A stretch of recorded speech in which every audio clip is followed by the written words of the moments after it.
Story with Binaca. सुनिए कहानी Binaca की जुबानी। हाजिर है सुभद्रा कुमारी चौहान की कहानी आहुति।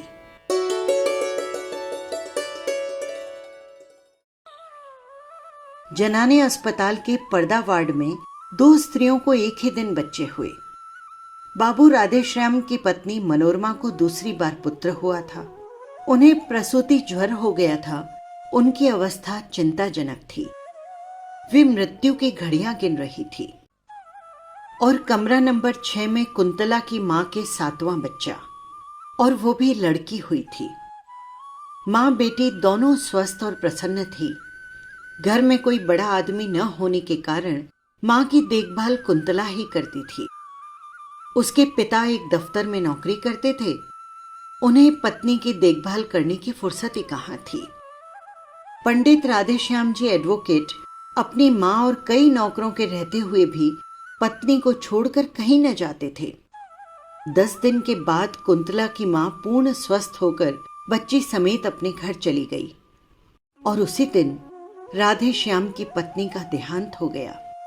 अपने नवजात शिशु को लेकर वे भी अपने घर चले आए, किंतु पत्नी विहीन घर उन्हें जंगल से भी अधिक सूना मालूम हो रहा था। पत्नी के देहांत के बाद राधेश्याम जी ने दृढ़ निश्चय कर लिया था कि वे दूसरा विवाह नहीं करेंगे। मनोरमा पर उनका अत्यंत प्रेम था और वो अपने चिन्ह स्वरूप जो एक छोटा सा बच्चा छोड़ गई थी, वही राधेश्याम जी का जीवनाधार था। वे कहते थे, इसी को देखकर और मनोरमा की मूर्ति की पूजा करते हुए अपने जीवन के शेष दिन बिता लेंगे। जिस हृदय मंदिर में वे एक बार मनोरमा की पवित्र मूर्ति की स्थापना कर चुके थे, वहां पर किसी दूसरी प्रतिमा को स्थापित नहीं कर सकते थे। घर से उन्हें विरक्ति सी हो गई। भीतर वे बहुत कम जाते, अधिकतर बाहर बैठक में ही रहा करते। घर में आते ही वहां की एक एक वस्तु उन्हें मनोरमा की स्मृति दिलाती। उनका हृदय विचलित हो जाता। जिस कमरे में मनोरमा रहा करती थी, उसमें सदा ताला पड़ा रहता। उस कमरे में वे उस दिन से कभी नजर न आए जिस दिन से मनोरमा वहां से निकली थी। जीवन से उन्हें वैराग्य सा हो गया था।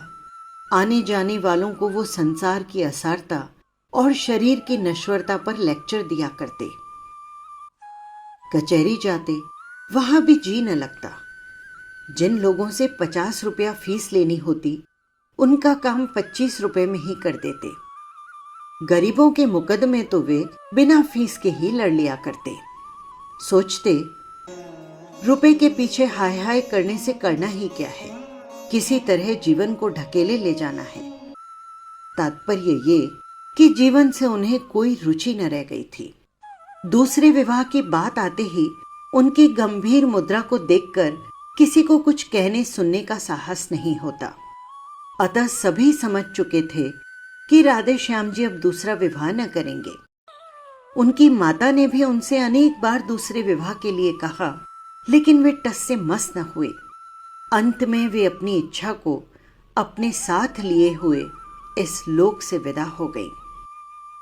इसके कुछ दिन बाद ही राधेश्याम जी जब एक दिन अपनी बैठक में कुछ मित्रों के साथ बैठे थे और बाहर उनका लड़का हरिहर नौकर के साथ खेल रहा था, सामने से एक तांगा निकला। न जाने कैसे तांगे का एक पहिया निकल गया और तांगा कुछ दूर तक घिसटता हुआ चला गया। एक 7-8 साल का बालक तांगे पर से गिर पड़ा और एक बालिका जो कदाचित उसकी बड़ी बहन थी, गिरते गिरते बच गई और दूसरी तरफ खड़ी हो गई। चालक को बहुत अधिक चोट आई थी। बालिका ने मृग शावक की तरह घबराते हुए अपने 2 सुंदर नेत्र चंचल गति से सहायता के लिए चारों ओर फेरे और फिर अपने भाई को उठाने लगी। राधेश्याम जी ने देखा और दौड़ पड़े। बालक को उठाकर झाड़ने पहुंचने लगे। राधेश्याम के एक मित्र जगमोहन, जो राधेश्याम के साथ ही दौड़कर बाहर आए थे, बालिका को संबोधन करके बोले, कहाँ जा रही थी कुंतला? मौसी के घर जनेऊ है, वहीं अम्मा के पास जा रही थी। कुंतला ने शर्माते हुए कहा। कुंतला को देखते ही राधे श्याम जी की एक सोई हुई स्मृति जाग से उठी।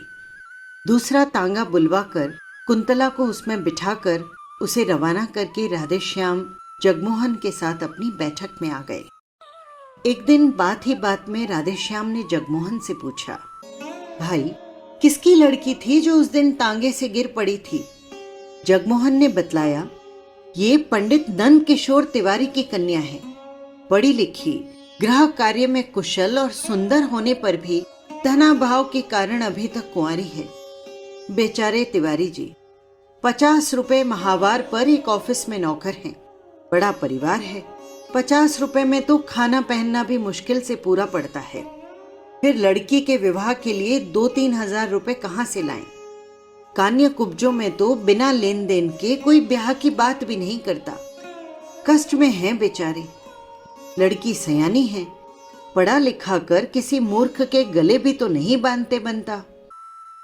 एक बार तिवारी जी पर उपकार करने की सद्भावना से राधे श्याम जी का हृदय आतुर हो उठा, किंतु तुरंत ही मनोरमा की स्मृति ने उन्हें सचेत कर दिया। तिवारी जी पर उपकार करना मनोरमा को हृदय से भुला देना था। राधे श्याम जी को जैसे कोई भूली बात याद आ गई हो। वे अपने आप ही सिर हिलाते हुए बोल उठे, नहीं नहीं, ये नहीं हो सकता। राधे श्याम के हृदय की हलचल को जगमोहन ने ताड़ लिया। वार करने का उन्होंने यही उपयुक्त अवसर समझा। संभव है कि निशाना ठीक पड़ जाए। जगमोहन ने कहा, तुम क्या कहते हो राधे श्याम? है ना लड़की बड़ी सुंदर, पर बेचारी को कोई योग्य वर नहीं मिलता। अगर तुम इससे विवाह कर लो तो कैसा रहे? राधे श्याम उदासीनता से बोले, भाई लड़की तो सुंदर जरूर है, पर मैंने विवाह न करने की प्रतिज्ञा कर ली है। जगमोहन उत्साह भरे शब्दों में बोले, अरे छोड़ो भी, ऐसी प्रतिज्ञा तो पत्नी के देहांत के बाद सभी कर लेते हैं। उसके माने ये थोड़ी है कि कोई फिर विवाह नहीं कर सकता। अरे भाई, जन्म और मृत्यु तो जीवन में लगा ही रहता है। संसार में जो पैदा हुआ है वो मरेगा, और जो मरा है वो फिर आएगा। रंज किसे नहीं होता, किंतु उस रंज के पीछे बैरागी थोड़े ही बना जाता है। और फिर अभी तुम्हारी उम्र ही क्या है? यही ना 35-36 साल की। बस जीवन भर तपस्या करने की बात है। बिना स्त्री के घर जंगल से भी बुरा रहता है। ब्रजेश की माँ 4-5 दिनों के लिए मैके चली जाती है तो मुझे तो जैसे घर काटने को दौड़ता है। राधे श्याम बोले, ये कोई बात नहीं जगमोहन, घर से तो मुझे कुछ मतलब नहीं है। जिस दिन मनोरमा का देहांत हुआ, मेरे लिए घर घर ही नहीं रह गया। बस बात इतनी है कि बच्चे की देखभाल करने वाला कोई नहीं है। अम्मा थी तब तक तो कोई बात न थी, पर अब बच्चे की कुछ भी देखभाल नहीं होती। नौकरों पर बच्चे को छोड़ देना उचित नहीं है, और मैं कितनी देखभाल कर सकता हूं? तुम ही सोचो। परिणाम ये हुआ कि बच्चा दिनों दिन कमजोर होता जा रहा है। राधे श्याम का विवाह कुंतला के साथ हो गया। उनकी उजड़ी हुई गृहस्थी में फिर बहार आ गई। मनोरमा के बंद कमरे का ताला खोलकर उनके चित्रों पर रंगीन हल्की जाजम का पर्दा डाल दिया गया। उस घर में फिर से नुपुर की ध्वनि सुनाई देने लगी। चतुर गृहिणी का हाथ लगते ही घर फिर से स्वर्ग हो जाता है। कुंतला की कार्य कुशलता और बुद्धि की कुशाग्रता पर राधे श्याम मुग्ध थे। कुंतला के प्रेम के प्रकाश से उनका हृदय अलौकिक हो उठा। अब वहां मनोरमा की धुंधली स्मृति के लिए भी स्थान न था। वे पूर्ण रूपेण सुखी थे। राधे श्याम जी ने दूसरा विवाह किया था, संभवतः हरिहर की देखभाल के लिए, किंतु इस समय कुंतला को हरिहर से अधिक राधे श्याम की देखभाल करनी पड़ती थी। वो उनकी देखभाल से ही परेशान हो जाती, इतनी थक जाती कि उसे हरिहर की तरफ आंख उठाकर देखने का भी अवसर न मिलता। कुंतला के असाधारण रूप और यौवन ने तथा राधे श्याम जी की ढलती अवस्था ने उन्हें आवश्यकता से अधिक असावधान बना दिया था। बुरा भला कैसा भी काम हो, सबकी एक सीमा होती है। राधे श्याम जी के इस अनाचार से कुंतला को जो मानसिक वेदना होती सो तो थी ही, इसका प्रभाव उसके स्वास्थ्य पर भी पड़े बिना न रहा। कुंदन की तरह उसका चमकता हुआ रंग पीला पड़ गया, आंखें निस्तेज हो गई, 6 महीने की बीमार मालूम होती। वैसे ही वो स्वभाव से सुकोमल थी, अब चलने में उसके पैर कांपते, सदा ही हाथ पैर में दर्द बना रहता, जी सदा ही अलसाया रहता। खाट पर लेट जाती तो उठने की हिम्मत न पड़ती। कुंतला के इस अवस्था से राधेश्याम अनभिज्ञ हो सो बात न थी, उन्हें सब कुछ मालूम था। कभी कभी ग्लानि और पश्चाताप भले ही होता, किंतु वे अपने मन से लाचार थे। कहते हैं कि ढलती उम्र का विवाह और दूसरे विवाह की सुंदर स्त्री मनुष्य को पागल बना देती है, और था भी कुछ ऐसा ही। कुंतला अपने जीवन से कुछ बेजार सी हो रही थी, किंतु वो राधेश्याम को किस प्रकार रोक सकती थी? वो तो उनकी ब्याहता ठहरी। 7 भांवरे फिर लेने के बाद घनश्याम को उसके शरीर पर पूरी मोनोपोली सी मिल चुकी थी। इधर कुछ दिनों से शहर में एक स्त्री समाज की स्थापना हुई। एक दिन उसकी कार्यकारिणी की कुछ महिलाएं आकर कुंतला को निमंत्रण दे गई। कुंतला ने सोचा, अच्छा ही है, घंटे 2 घंटे घर से बाहर रहकर अपने इस जीवन के अतिरिक्त भी कुछ देखने और सोचने समझने का अवसर मिलेगा। उसने निमंत्रण को स्वीकार कर लिया, वहां गई भी। वहां जितनी भी स्त्रियों ने भाषण पढ़े या दिए, कुंतला ने सुने। उसने सोचा वो इन सबसे अधिक अच्छा लिख सकती है और बोल सकती है। घर आकर उसने भी एक लेख लिखा। विषय था भारत की वर्तमान सामाजिक अवस्था में स्त्रियों का स्थान। राधेश्याम जी ने भी लेख देखा, बहुत ही प्रसन्न हुए। लेख लिए हुए वे बाहर गए। बैठक में उनके कई मित्र बैठे थे। वो लेख उन्होंने उन्हें भी दिखलाया। सभी ने लेखिका की शैली और सामायिक ज्ञान की प्रशंसा की। अपने एक साहित्यिक सेवी मित्र अखिलेश्वर को लेकर राधेश्याम कुछ ही देर में भीतर आए, कुंतला को पुकारा और बोले, कुंतला, तुम्हारा लेख बहुत अच्छा है। मुझे नहीं मालूम था कि तुम इतना अच्छा लिख सकती हो, नहीं तो तुमसे सदा लिखते रहने का आग्रह करता। तुम्हारे इस लेख में कहीं भाषा की त्रुटियां जरूर हैं, पर कोई बात नहीं, वो त्रुटियां मेरे ये मित्र अखिलेश्वर ठीक कर देंगे। अब तुम रोज लिखा करो और ये रोज ठीक कर दिया करेंगे। मुझे तो भाषा का कोई ज्ञान नहीं, अन्यथा मैं ही देख लेता। खैर कोई बात नहीं, ये भी तो घर के ही से आदमी हैं। कुंतला के लेखों को देखने का भार अखिलेश्वर को सौंपकर राधेश्याम को बड़ा ही संतोष मिला।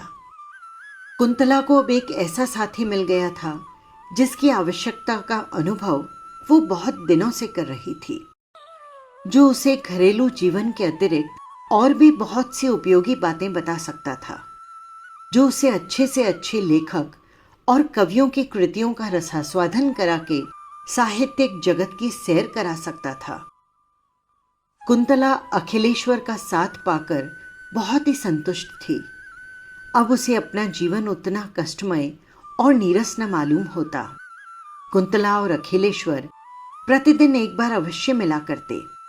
कुंतला की अभिरुचि साहित्य की ओर देखकर उसकी विलक्षण कुशाग्र बुद्धि और लेखन शैली की असाधारण प्रतिभा पर अखिलेश्वर मुग्ध थे।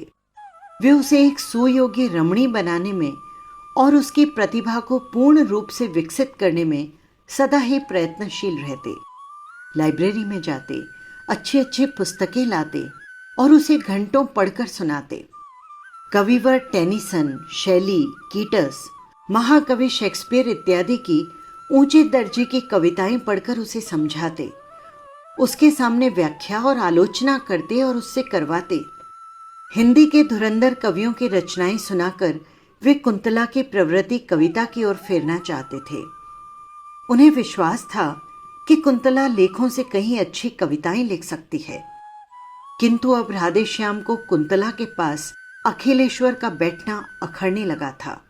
वे कभी कभी सोचते कि शायद कुंतला के सुंदर रूप पर ही रिझकर अखिलेश्वर उसके साथ इतना समय व्यतीत करते हैं, किंतु वे प्रकट में कुछ कह न सकते थे, क्योंकि उन्होंने स्वयं ही तो उनका आपस में परिचय करवाया था।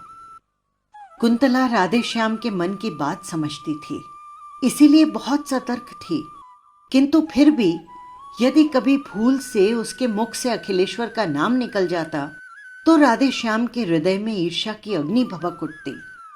अब अखिलेश्वर के लिए राधे श्याम के हृदय में मित्र भाव की अपेक्षा ईर्ष्या का भाव अधिक था। इन्हीं दिनों कुंतला ने 2-4 तुकबंदियां भी की, जिसमें कल्पना की बहुत ऊंची उड़ान और भावों का बहुत सुंदर समावेश था, किंतु शब्दों का संगठन उतना अच्छा नहीं था। अपने हाथ के लगाए हुए पौधे में फूल आते देखकर जिस प्रकार किसी चतुर माली को प्रसन्नता होती है, उसी प्रकार कुंतला की कविताएं देखकर अखिलेश्वर खुश हुए। उन्होंने कविताएं कई बार पढ़ी और राधे श्याम को भी पढ़कर सुनाई। कुंतला की बुद्धि की बड़ी प्रशंसा की, किंतु राधे श्याम खुश न हुए। उन्हें ऐसा मालूम हुआ अखिलेश्वर के विरह में विकल होकर ये कविताएं लिखी है। अखिलेश्वर निष्कपट और निस्वार्थ भाव से कुंतला का शिक्षण कर रहे थे। उन्हें कुंतला से कोई विशेष प्रयोजन न था। कुंतला के इस शिक्षण से उन्हें इतना ही आत्मसंतोष था कि वे साहित्य की एक सेविका तैयार कर रहे थे, जिसके द्वारा कभी न कभी साहित्य की कुछ सेवा अवश्य होगी। उधर राधे श्याम के हृदय में इस प्रकार उनके प्रति ईर्ष्या के भाव प्रज्वलित हो चुके हैं, इसका उन्हें ध्यान भी न था, क्योंकि उनका हृदय निर्मल और पवित्र था। अखिलेश्वर कई दिनों तक लगातार बीमार रहने के कारण घर के बाहर न निकल सके। खाट पर पड़े पड़े धनिया गिनते हुए उन्हें कई बार कुंतला की याद आई। कई बार उन्होंने सोचा कि उसे बुलावा भेजें, फिर जाने क्या आगा पीछा सोचकर वे कुंतला को बुला न सके। इधर कई दिनों से अखिलेश्वर का कुछ समाचार न पाकर कुंतला भी उनके लिए उत्सुक थी। वो बार बार सोचती, एकाएक इस प्रकार आना उन्होंने क्यों बंद कर दिया, क्या बात हो गई। किंतु वो अखिलेश्वर के विषय में राधे श्याम से पूछते हुए डरती थी। इसी बीच एक दिन कुंतला की मां ने कुंतला को बुलावा भेजा। राधे श्याम कुंतला से ये कहकर कि जब तांगा आए तुम चली जाना, कचहरी चले गए। कुंतला मां के घर जाकर जब वहां से 3 बजे लौट रही थी तो रास्ते में हाथ में दवा की शीशी लिए हुए अखिलेश्वर का नौकर मिला। नौकर से मालूम करके कि अखिलेश्वर बीमार है, कई दिनों तक तेज बुखार रहा है और अब भी कई दिनों घर से बाहर न निकल सकेंगे, कुंतला अपने आप को रोक न सकी। क्षण भर के लिए अखिलेश्वर से मिलने के लिए उसका हृदय व्याकुल हो उठा। अखिलेश्वर के मकान के सामने पहुंचते ही तांगा रुकवाकर वो अंदर चली गई। उसके साथ में उसकी छोटी बहन भी थी। अचानक कुंतला को अपने कमरे में देखकर अखिलेश को विस्मय और आनंद दोनों ही हुए। अपनी खाट के पास ही कुंतला के बैठने के लिए कुर्सी देकर वे स्वयं उठकर खाट पर बैठ गए और बोले, कुंतला तुम कैसे आ गई? इस बीमारी में मैंने तुम्हें बहुत याद किया। इसी समय राधे श्याम जी ने कमरे में प्रवेश किया। कुंतला कुछ भी न बोल पाई। राधे श्याम को देखते ही अखिलेश्वर ने कहा, आओ भाई राधे श्याम, आज कुंतला आई है तो तुम भी आई, वरना आज 8 दिन से बीमार हूं। रोज ही याद करता था पर तुम लोग कभी ना आए। फिर घड़ी की ओर देखकर बोले, आज 3 ही बजे कचहरी से लौट आए। राधे श्याम ने रुखाई से उत्तर दिया, कोई काम नहीं था इसलिए चला आया। फिर पत्नी की ओर मुड़कर देखा और बोले, चलो चलते हो क्या? मैं तो जा रहा हूं। अखिलेश्वर ने बहुत रोकना चाहा पर वे न रुके, चले ही गए। उनके पीछे पीछे कुंतला भी चली। जाते जाते उसने अखिलेश्वर पर एक मार्मिक दृष्टि डाली, जिसमें न जाने कितनी करुणा, कितनी विवशता, कितनी कातरता और कितनी दीनता थी। कुंतला चली गई, किंतु उसके इस करुण दृष्टि से अखिलेश्वर की आंखें खुल गई। राधे श्याम के आंतरिक भावों को वे अब समझ सके।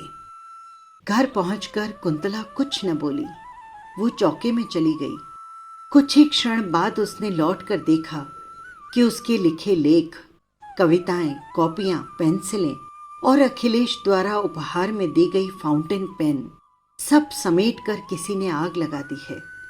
उसी आग में अखिलेश्वर का वो प्यारा चित्र, जो कुछ क्षण पहले ड्राइंग रूम की शोभा बढ़ा रहा था, धूं धूं करके जल उठा और ऊपर उठती हुई लपटें मानो ये कह रही थी, कुंतला, ये तुम्हारे साहित्यिक जीवन की चिता है, ये तुम्हारे साहित्यिक जीवन की चिता है। बस यही थी कहानी। आपको कैसी लगी कमेंट बॉक्स में ज़रूर लिखिएगा। और हाँ, यदि आपने चैनल को सब्सक्राइब नहीं किया है तो कर लीजिएगा, जिससे हर कहानी सबसे पहले पहुंच सके आप तक। फिर मिलेंगे किसी नई कहानी के साथ। नमस्कार।